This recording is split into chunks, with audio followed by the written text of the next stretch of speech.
Hi friends, centrum വ്ലോഗിൻ്റെ പുതിയൊരു വീഡിയോയിലേക്ക് സ്വാഗതം.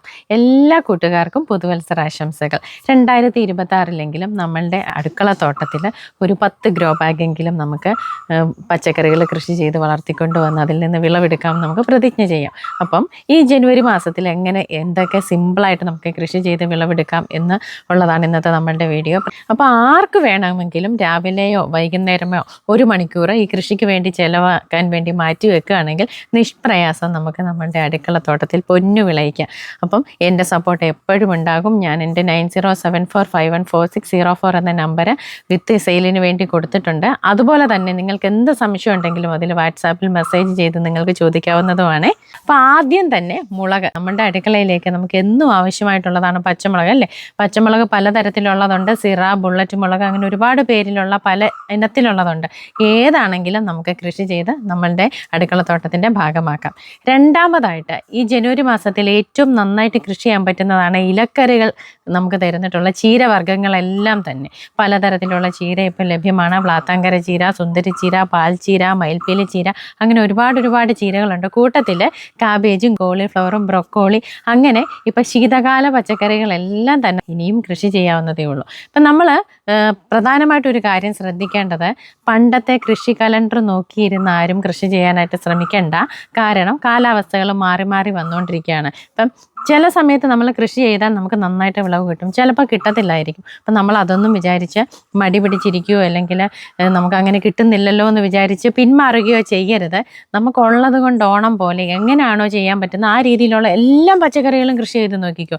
നമുക്കതിൽ കുറച്ച് ഭാഗമെങ്കിലും ജൈവ രീതിയിൽ അല്ലെ വിഷരഹിതമായിട്ട് കൃഷി ചെയ്ത് നമുക്ക് എടുക്കാൻ പറ്റുവാണെങ്കിൽ അതിൽ പരം ഒരു സന്തോഷം വേറെ ഇല്ല. അതുപോലെ തന്നെ പുതിയ കുറേ വെറൈറ്റികളുണ്ട്. നമുക്ക് ഈ സമയത്ത് കൃഷി ചെയ്ത് പരീക്ഷിച്ച് നോക്കാൻ പറ്റുന്ന കുറച്ച് കാര്യങ്ങളുണ്ട്. എല്ലാവർക്കും അത് ചെയ്താൽ സക്സസ് ആകണമെന്നില്ല. എന്നാൽ അതിനുവേണ്ടി സമയം മെനക്കെട്ട് ചെയ്യുകയാണെന്നുണ്ടെങ്കിൽ ഉരുളക്കിഴങ്ങാണെങ്കിലും ക്യാരറ്റ്, ബീട്രൂട്ട്, ഉള്ളി, സവോള, ലെറ്റ്യൂസ്, കെയിൽ, അങ്ങനെയൊക്കെ പറഞ്ഞ് ഒരുപാട് ഐറ്റംസ് ഉണ്ട്. ഇതെല്ലാം ശീതകാല പച്ചക്കറി ഇനത്തിൽ വരുന്നതാണ്. ഇതെല്ലാം നമുക്കൊന്ന് പരീക്ഷിച്ച് നോക്കാവുന്നതേ ഉള്ളൂ കേട്ടോ. അപ്പം ഞാൻ ഇതൊക്കെ എടുത്തു പറയുന്നതിൻ്റെ കാരണം എന്താണെന്നറിയാമോ? ഞാനിപ്പോൾ വിത്തിൻ്റെ സെയിലുണ്ടെന്ന് പറഞ്ഞില്ലേ, അപ്പോൾ പല ആളുകളും കൂടുതലായിട്ട് വെറൈറ്റി ആയിട്ടുള്ള കാര്യങ്ങൾ സെലക്ട് ചെയ്യുന്നുണ്ട്. അതുപോലെ പടർന്നു കയറുന്ന ടൈപ്പിലുള്ള എല്ലാ ചെടികളും നമുക്കിപ്പോൾ കൃഷി ചെയ്യാൻ പറ്റും. ചതുരപ്പയർ, വാളരിപ്പയർ, പയറുവർഗ്ഗങ്ങൾ തന്നെ എല്ലാം, പീച്ചിങ്ങ, ചുരയ്ക്ക, പാവല്, പടവലം, കുമ്പളം, മത്തൻ, വെള്ളരി, പ്രത്യേകിച്ച് കുക്കുംബർ, ഇതെല്ലാം തന്നെ നമുക്ക് ഈ സമയത്ത് കൃഷി ചെയ്യാവുന്നതാണ്. അടുത്തതായിട്ട് വെണ്ട, വഴുതന, തക്കാളി, ഇതെല്ലാം തന്നെ ഇപ്പോൾ കൃഷി ചെയ്ത് നമുക്ക് നല്ല രീതിയിൽ വിളവെടുക്കാൻ പറ്റുന്നതാണ്. അതുപോലെ നിത്യവഴുതനങ്ങ എന്ന് പറയുന്ന ഒരു ഐറ്റം ഉണ്ട്. പണ്ട് തൊട്ടേ നാട്ടിൻപുറത്ത് സുലഭമായിട്ട് കിട്ടിക്കൊണ്ടിരുന്ന എന്നാൽ എല്ലാവർക്കും അറിയാവുന്നതുമായിട്ടുള്ള നിത്യവഴുതനങ്ങയും ഈ സമയത്താണ് കൃഷി ചെയ്യേണ്ടത്. അപ്പം ഞാനിപ്പോൾ കുറേ ഐറ്റം പറഞ്ഞു. ഇതെല്ലാം നമുക്ക് ഈ ജനുവരി മാസത്തിൽ കൃഷി ചെയ്ത് വിളവെടുക്കാൻ പറ്റുന്നതാണ്. അപ്പോൾ പൊതുവായിട്ടൊരു കാര്യം പറയാം, എന്ത് കൃഷി ചെയ്യുന്നതിനും നമുക്ക് മണ്ണ് നല്ല രീതിയിലായിരിക്കണം. മണ്ണിൻ്റെ pH ന്യൂട്രൽ ആയിരിക്കണം. അതായത് നമ്മുടെ കേരളത്തിൻ്റെ മണ്ണിന് പുളിപ്പുരസമുണ്ട്. പുളിപ്പുരസമുള്ള കളഞ്ഞിട്ടുള്ള മണ്ണിൽ മാത്രമേ നമ്മൾ ഏത് കൃഷി ചെയ്താലും വിജയിക്കത്തുള്ളൂ.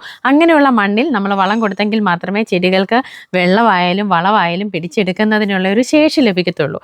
അതിന് നമ്മൾ കുമ്മായമോ ഡോളോമേറ്റോ പച്ചക്കക്ക പൊടിയോ ഉപയോഗിച്ച് ട്രീറ്റ് ചെയ്തിട്ടുള്ള മണ്ണിലായിരിക്കണം കൃഷി ചെയ്യേണ്ടത്. പിന്നെ നമ്മുടെ കയ്യിൽ ഏതെങ്കിലുമൊക്കെ കമ്പോസ്റ്റ് കാണുമായിരിക്കും. നമ്മളിപ്പോൾ സ്ഥിരമായിട്ട് കൃഷി ചെയ്യുന്നത് കൊണ്ട് ഒന്നീ കരിയില കമ്പോസ്റ്റോ കിച്ചൺ വേസ്റ്റ് കമ്പോസ്റ്റോ അല്ലെങ്കിൽ മണ്ണിര കമ്പോസ്റ്റൊക്കെ നമ്മൾ വാങ്ങിച്ചു വെക്കും ഇല്ലേ, അല്ലെങ്കിൽ ചകിരിച്ചോറ് കമ്പോസ്റ്റ്, ഇതിലേതെങ്കിലും ഒരു കമ്പോസ്റ്റ് നമ്മളുടെ കയ്യിൽ കാണും.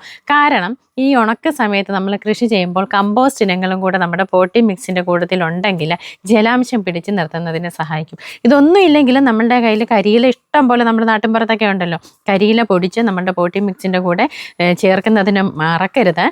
ജലാംശം പിടിച്ച് നിർത്തുന്നതിനും സൂക്ഷ്മജീവികളുടെ വളർച്ചയ്ക്കും അത്യാവശ്യമായിട്ടുള്ളതാണ്. അപ്പോൾ പുളിപ്പ് കളഞ്ഞിട്ടുള്ള മണ്ണിൽ ഇളക്കമുള്ള പോട്ടി മിക്സ് റെഡിയാക്കി എല്ലുപൊടി, വേപ്പിൻ പിണ്ണാക്ക്, ചാണകപ്പൊടിയും കൂടെ അടിവളമായിട്ട് കൊടുത്തിട്ട് നമുക്ക് ഏത് തൈയും പറിച്ച് നട്ട് വളർത്തിയെടുത്തുകൊണ്ട് വരാനായിട്ട് പറ്റും.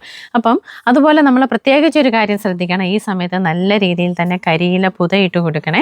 അല്ലെങ്കിൽ ജലാംശം നിലനിൽക്കത്തില്ല, ചെടിയിൽ പെട്ടെന്ന് തന്നെ വെള്ളം വലിഞ്ഞിട്ട് ചെടികൾ ഉണങ്ങിപ്പോകുന്നതിന് കാരണമാകുന്നുണ്ട്. പിന്നെ അതുപോലെ ഓരോ 15 ദിവസത്തെ ഇടവേളയിലെങ്കിലും നമ്മുടെ കയ്യിലുള്ള ഏതുതരം വളമാണോ ആ വളം നമ്മൾ ഇട്ട് കൊടുക്കണം. ഈ സമയത്ത് പെട്ടെന്ന് തന്നെ ചെടി കയറി വരുന്നതിനും നല്ല രീതിയിൽ വിളവ് ലഭിക്കുന്നതിനും ഏറ്റവും നല്ല ഒരു വളമാണ് കടല പിണ്ണാക്ക് പുളിപ്പിച്ചൊഴിച്ച് കൊടുക്കുന്നത്.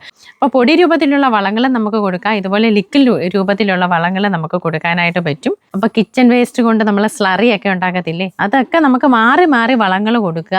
കീടനാശിനികളൊക്കെ ആണെങ്കിലും നമ്മൾ ബിവേറിയൊക്കെ ഉപയോഗിക്കുമല്ലോ, അപ്പം നമ്മൾ അതൊക്കെ മാറി മാറി ഉപയോഗിച്ച് കൊടുക്കുക. അല്ലെങ്കിൽ സ്ഥിരമായിട്ട് ഒരു കീടനാശിനി തന്നെ നമ്മൾ അപ്ലൈ ചെയ്യുകയാണെന്നുണ്ടെങ്കിൽ കീടങ്ങൾ അതിൽ പ്രതിരോധം കണ്ടെത്തിയിട്ട് പിന്നെ അത് പ്രവർത്തികമാകാതെ ഇരിക്കും. അതുകൊണ്ട് വളങ്ങളും കീടനാശിനികളും മാറി മാറി ഉപയോഗിച്ച് കൊടുക്കാൻ പ്രത്യേകം ശ്രദ്ധിക്കണേ.